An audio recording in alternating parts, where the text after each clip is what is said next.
오늘도 우리에게 주시는 하나님의 귀한 말씀 함께 보겠습니다. 요한복음 8장 1절서부터 11절까지입니다. 신약성경 157면 요한복음 8장 1절서부터 11절 한 절씩 교독하시고 마지막 11절은 함께 봉독하겠습니다. 요한복음 8장 1절서부터 11절입니다. 제가 1절을 봉독합니다. 예수는 감람산으로 가시니라. 아침에 다시 성전으로 들어오시니 백성이 다 나오는지라 앉으사 그들을 가르치시더니 서기관들과 바리새인들이 음행 중에 잡힌 여자를 끌고 와서 가운데 세우고 예수께 말하되 선생이여 이 여자가 간음하다가 현장에서 잡혔나이다. 모세는 율법에 이러한 여자를 돌로 치라 명하였거니와 선생은 어떻게 말하겠나이까? 그들이 이렇게 말함은 고발할 조건을 얻고자 하여 예수를 시험함이러라. 예수께서 몸을 굽히사 손가락으로 땅에 쓰시니 그들이 묻기를 마지 아니하는지라. 이에 일어나 이르시되 너희 중에 죄 없는 자가 먼저 돌로 치라 하시고 다시 몸을 굽혀 손가락으로 땅에 쓰시니 그들이 이 말씀을 듣고 양심의 가책을 느껴 어른으로 시작하여 젊은이까지 하나씩 나가고 오직 예수와 그 가운데 섰는 여자만 남았더라. 예수께서 일어나사 여자 외에 아무도 없는 것을 보시고 이르시되 여자여 너를 고발하던 그들이 어디 있느냐 너를 정죄한 자가 없느냐. 함께 있습니다. 대답하되 주여 없나이다. 예수께서 이르시되 나도 너를 정죄하지 아니하노니 가서 다시는 죄를 범하지 말라 하시니라. 아멘. 할렐루야.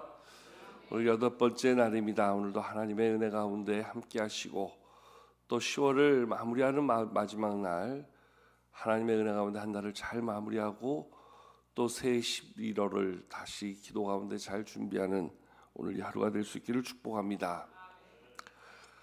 어떤 할아버지가 급하게 버스를 타고 올라가다가 그만 발을 헛디뎌서 버스를 오르다 넘어지게 되었습니다. 가장 놀란 사람이 누구보다 운전기사였습니다. 운전기사가 그 할아버지에게 묻습니다. 할아버지 괜찮으세요? 할아버지가 꼼짝 안 하고 가만히 대답도 못하고 있는 겁니다. 기사가 놀라서 할아버지 괜찮으신 거예요? 그랬더니 할아버지가 이렇게 대답을 합니다.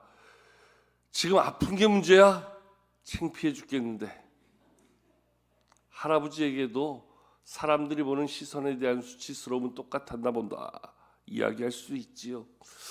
여러분, 우리가 살아가면서 느끼는 수치감이라는 것, 자기의 잘못과 허물로 인해서 만들어진 수치감은 무엇보다 우리의 자존감을 깨트리고 우리의 삶을 참으로 부끄러움 가운데 몰아넣는 그러한 모습이 되는 것을 바라보게 되어집니다. 오늘 말씀은 예수님께서 성전에 계실 때 현장에서 간음하다가 잡혀온 한 여인을 예수님 앞에 내팽개쳐 버리듯이 그 여자를 끌고 와 가운데 세우고서 서기관과 바리새인들이 예수님께 묻지요. 모세율법에는 이런 여인에게 돌을 쳐 죽이라 명하셨는데 사랑을 이야기하는 선생님은 어떻게 하시겠습니까? 예수님이 이럴 수도 저럴 수도 없는 그러한 아주 매우 난감한 상황에 놓여 있는 그러한 상황을 말씀은 보여줍니다. 모세의 율법에 따라 이 여인에게 돌로 치라 명한다면 그동안 사랑을 가르치시고 사랑을 이야기하시던 예수님의 사랑은 한낱 거짓에 불과한 모습이 될 것이고 그 사랑 때문에 이 여인을 용서하자 한다면 결국 예수님은 모세의 율법을 어기는 그러한 심각한 모습이 되고 말 것이기에 오늘 서기관과 바리새인들이 예수님을 시험하고자 이러한 일을 벌였다 성경은 이야기해 주고 있습니다. 오늘 이러한 상황 속에서 그 수치 가운데 있던 한 여인, 현장에서 잡혀 끌려왔으니 그 몰골은 어떠했겠으며 지금 많은 사람들 앞에 있는 이 여인의 수치는 무엇으로도 다 표현할 수 없는 심각한 곤란함이 되었다 이야기할 수 있지요. 여러분, 살아가면서 우리도 참 많은 수치감을 가질 때가 있지요. 자이든 타이든 살아가면서 많은 수치감 속에 우리를 노출시키고 그로 인해서 우리는 참으로 힘겨운 그러한 삶을 살아갈 때가 있습니다. 심한 경우에는 자기의 삶의 자리에서 더 이상 그 자리를 지킬 수 없을 만큼 그 수치스러움 때문에 그 자리를 떠나야만 되는 그러한 경우가 있지요. 최근 뉴스를 통해서 한 유명 연예인의 마약 사건, 여러 가지 어려운 문제들로 해서 제2의 피해를 입는 사람들이 있다. 그들은 그들의 가족이고 자녀들이다. 인기 배우로 유명세를 드러내던 아빠가 어느 날 갑자기 마약 사범이 되었다. 그래서 검찰의 조사를 받는다. 얼마나 그 자녀들의 입장에서 내가 잘못한 것 없잖아요. 나한테 문제 있는 것 없잖아요. 그러나 아버지의 그러한 허물이 곧 나의 수치가 되어지고 여러 가지 문제 가운데 노출되어서 힘겨운 상황을 살아가고 있는 많은 사람들의 모습을 바라보게 되어지지요. 우리도 마찬가지 아닙니까? 크고 작은 일들로 인해서 교회에서 또 같은 셀에서 주변에서 때로 얼굴을 들지 못할 만큼 수치와 허물로 우리의 삶을 얼룩지게 할 때가 얼마나 많이 있습니까? 오늘 이 현장에서 잡혀온 이 음행 중에 잡혀온 여인으로 해서 오늘 그 자리에 있던 사람들과 예수님은 그를 어떻게 바라보고 있는가? 어떻게 대하고 있는가? 그 자리에 있던 모든 사람들 하나같이 모세의 율법을 근거하여 이 여인을 향해서 돌을 들고 지금 내리 던지려고 하고 있는 그러한 상황임을 보여줍니다. 오늘 9절 말씀에 보면 어른으로 시작하여 젊은이까지 남녀노소를 불문하고서 그 자리에 있던 모든 사람들이 여인을 향해서 돌을 들고 있었다. 그리고 내리치려고 하고 있었다. 오늘 이 여인에게 당면한 지금 삶의 모습, 모든 사람이 자기를 향해서 돌을 들어 던지려고 하는 그러한 공경과 수치 가운데 빠져 있는 그러한 모습을 보게 됩니다. 그런데 그 자리에 계시던 예수님은 어떻게 반응하고 있는가? 자기를 공경하는 그러한 공격하는 서기관과 바리새인들 향해서 참으로 하늘의 지혜로 이 문제를 잘 풀어가는 것뿐만 아니라 지금 수치 가운데 있는 이 여인을 어떻게 상대하고 있는가? 우리를 한번 주목해 볼 필요가 있지요. 오늘 예수님을 시험하고자 하는 그러한 많은 사람 앞에서 오늘 예수님이 보였던 행동은 오늘 6절과 7절 말씀에 무엇이라 기록되어져 있는가? 우리 다시 한번 말씀을 함께 읽도록 하겠습니다. 6절과 7절 말씀 같이 한번 읽겠습니다. 시작. 그들이 이렇게 말함은 고발할 조건을 얻고자 하여 예수를 시험함이러라. 예수께서 몸을 굽히사 손가락으로 땅에 쓰시니 그들이 묻기를 마지 아니하는지라. 이에 일어나 이르시되 너희 중에 죄 없는 자가 먼저 돌로 치라 하시고. 아멘. 여기에 보면 예수님께서 그 상황 속에서 보였던 행동 하나가 있지요. 몸을 굽히사 손가락으로 땅에 쓰셨다. 그리고 그들이 오늘 바라보는 그 자리에서 무언가를 기록해 주셨는데 오늘 예수님의 이러한 모습 속에서 오늘 예수님은 무엇을 쓰셨을까? 성경은 그것에 대해서 답을 주지 않습니다. 근데 많은 사람들이 예측하기를 아마 그 자리에 있던 모든 사람들의 그 감춰진 죄를 하나하나 들춰내어 그들의 허물과 수치로 하여금 또 다른 이 여인의 허물과 수치를 오늘 상쇄시키고 있는 예수님의 모습이 있지 않았겠는가? 오늘 우리는 겉으로 드러난 수치 때문에 우리 자신을 감추고 살 때가 얼마나 많이 있습니까? 그리고 형제의 허물을 보면서 그것을 들춰내고 그것을 정죄할 때가 얼마나 많이 있습니까? 오늘 예수님께서 땅에 무엇인가를 쓰시면서 그들을 향해 이렇게 이야기하지요. 너희 중에 죄 없는 자가 먼저 돌로 치라. 이 말씀 속에는 우리 모두는 다 이 허물 가운데 산다는 거예요. 누구를 탓할 수도 없고 누구의 허물을 질책할 수도 없는 그러한 죄악 속에 살아가는 존재라는 거예요.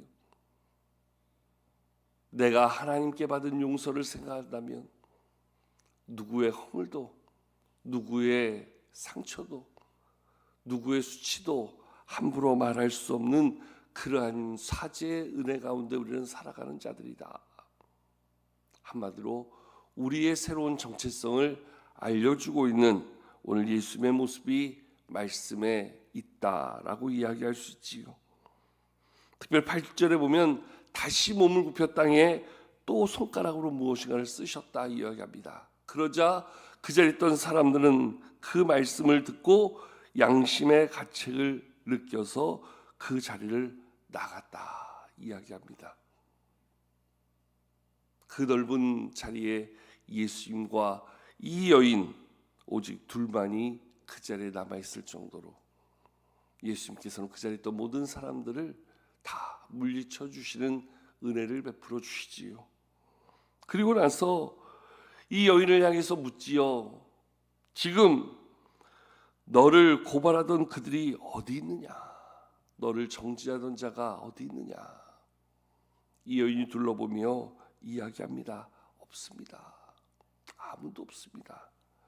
그때 예수께서 하신 말씀이 나도 너를 정죄하지 아니하노니 가서 다시는 죄를 범하지 말라 말씀해 주고 있어요.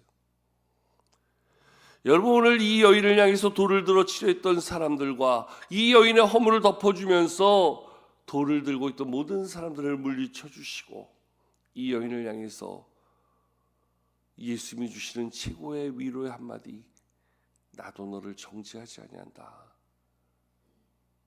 그리고 그 여인을 향한 새로운 삶의 부탁, 다시는 죄를 범하지 말아라. 여러분, 우리는 이제까지 우리의 삶 속에 어떤 모습으로 살아왔습니까? 지난 10개월의 시간을 놓고 볼 때에 오늘 우리는 누군가 나에게 허물을 드러내고 수치를 드러낼 만한 모습을 가지고 있던 사람을 향해서 돌을 들어 치려고 하는 자였습니까? 아니면 그 사람을 우리가 끌어안아주고 그의 허물과 수치를 덮어주려고 하고 다시 바르게 살 것을 가르치고 결단하게 하는 자로 그렇게 우리의 모습을 만들어 갔습니까? 오늘 이 여인이 잘못이 없었던 것이 아니에요.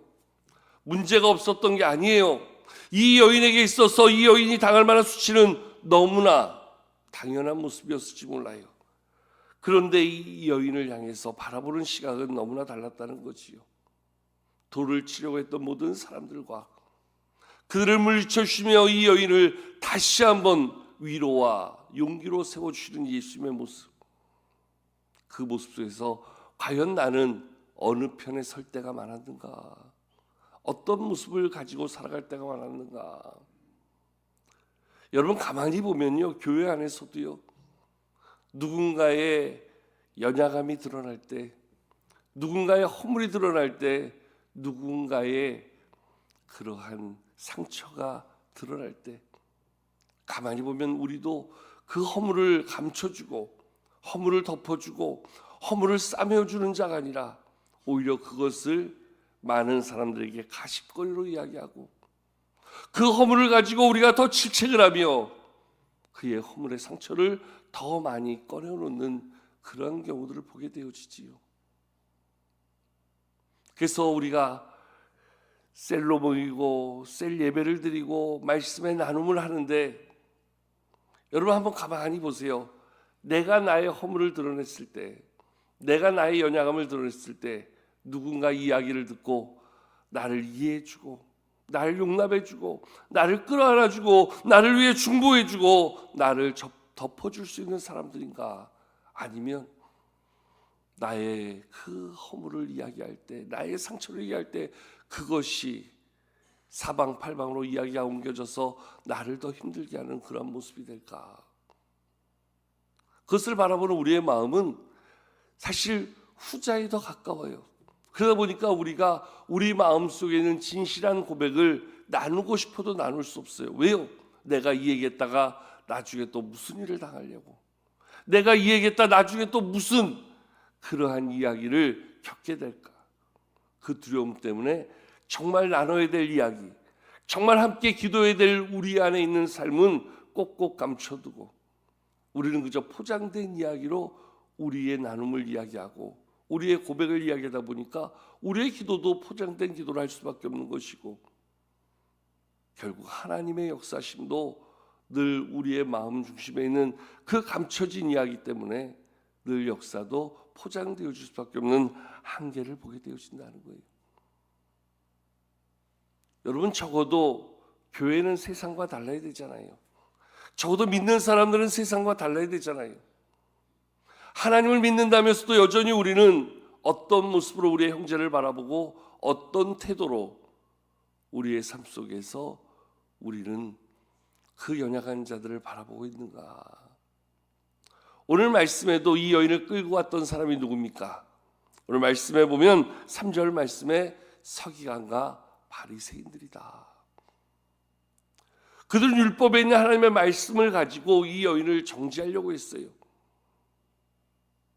그러나 진정한 하나님의 마음, 진정한 하나님의 손길은 염두하지 아니하고 오늘 이 여인을 두 번 곤란케 하는 그러한 모습을 보여주고 있다, 이야기할 수 있지요. 여러분, 창세기 9장에 보면은 술 취했던 노아, 그리고 그 술 취한 채 수치를 드러내고 있는 아버지 노아를 대하는 그 세 아들의 모습이 성경에 기록되어져 있지요.